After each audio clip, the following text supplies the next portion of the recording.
ایک رات حضرت رابعہ بصری رحمۃ اللہ علیہا خدا کے حضور میں سربسجود تھیں۔ اتفاق سے مالک جاگ رہا تھا۔ اس نے کوئی آواز سنی۔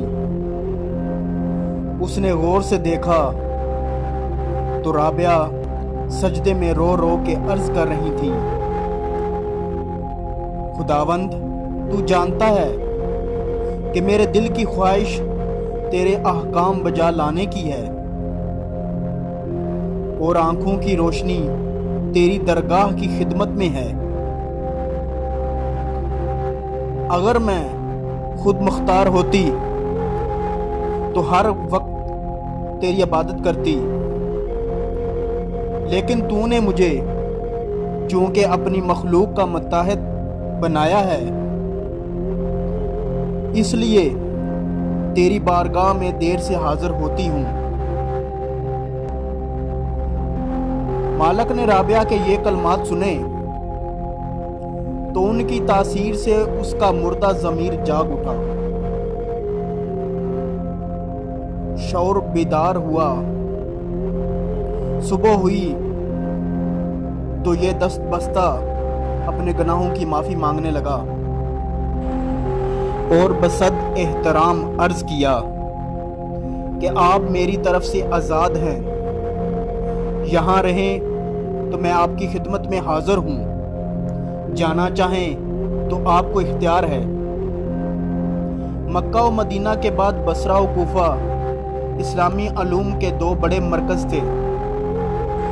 تاریخی اعتبار سے بصرہ اور کوفہ حضرت عمر فاروق رضی اللہ تعالیٰ عنہ کے دور میں نئے شہر آباد کیے گئے تھے۔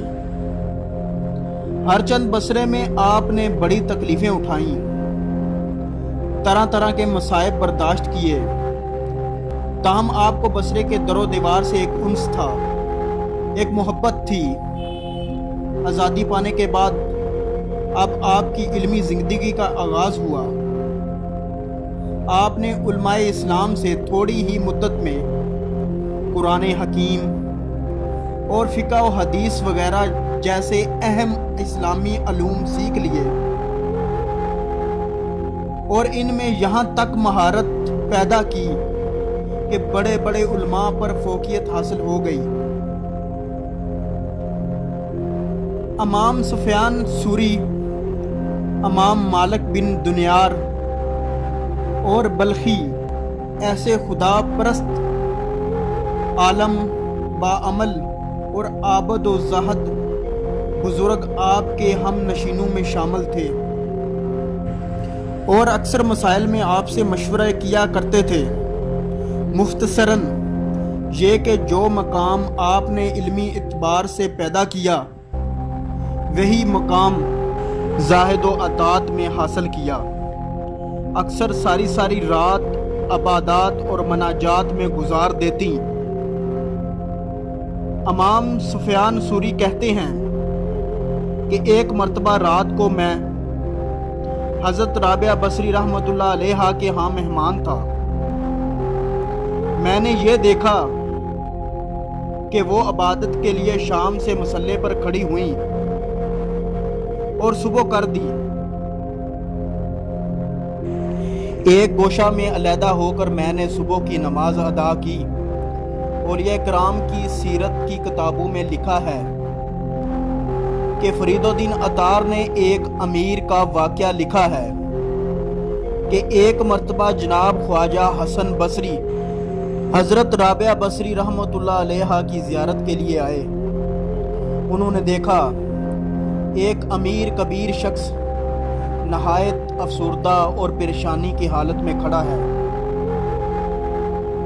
خواجہ صاحب نے ماجرا پوچھا تو وہ کہنے لگا،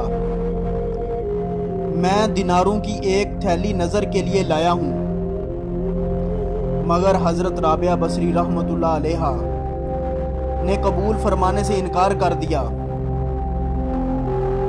ہو سکے تو آپ ہی میری سفارش کر دیجئے۔ خواجہ صاحب اندر گئے اور اس کا پیغام پہنچایا۔ حضرت رابعہ بصری رحمۃ اللہ علیہ نے روتے ہوئے کہا، پروردگار جانتا ہے کہ میں اس سے دنیا مانگتے آر محسوس کرتی ہوں، حالانکہ وہ تمام دنیا کا مالک ہے۔ بھلا ایسے شخص سے کیوں کر لے لوں جو اس کا مالک نہیں ہے۔ حضرت رابعہ بصری رحمۃ اللہ علیہ نے جناب حضرت حسن بصری رحمۃ اللہ علیہ کی مجلسوں کو سنا ہے، ان کی خدمت میں حاضر ہوئی ہیں۔ بعض کہتے ہیں کہ رابعہ کے تجرد اختیار کرنے کا سبب جناب حسن بصری رحمۃ اللہ علیہ کے مسلک کی پیروی کے غلبہ کا نتیجہ تھا، لیکن یہ صحیح نہیں۔ البتہ یہ ضرور کہا جا سکتا ہے کہ دنیا سے بے پرواہی یقیناً حضرت رابعہ بصری رحمۃ اللہ علیہ کو خواجہ حضرت حسن بصری رحمۃ اللہ علیہ کی صحبت سے ملی ہوگی۔ حضرت رابعہ بصری رحمۃ اللہ علیہ دنیا کی ہر شے سے بے نیاز تھی۔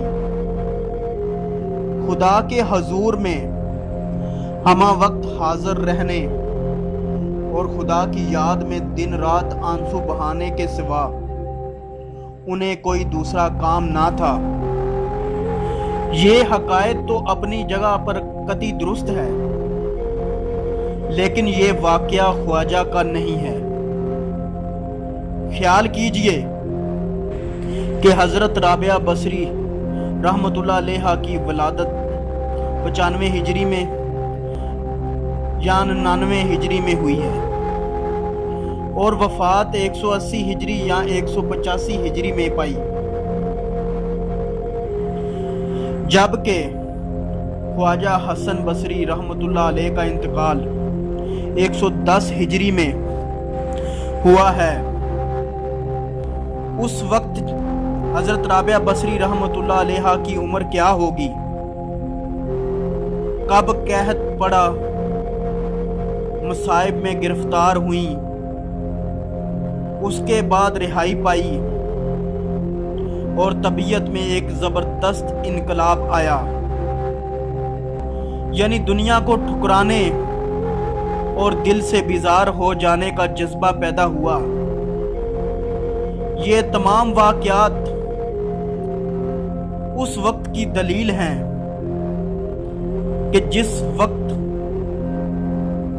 امیر بصرہ دیناروں کی تھیلی لے کر حاضر ہوا ہے،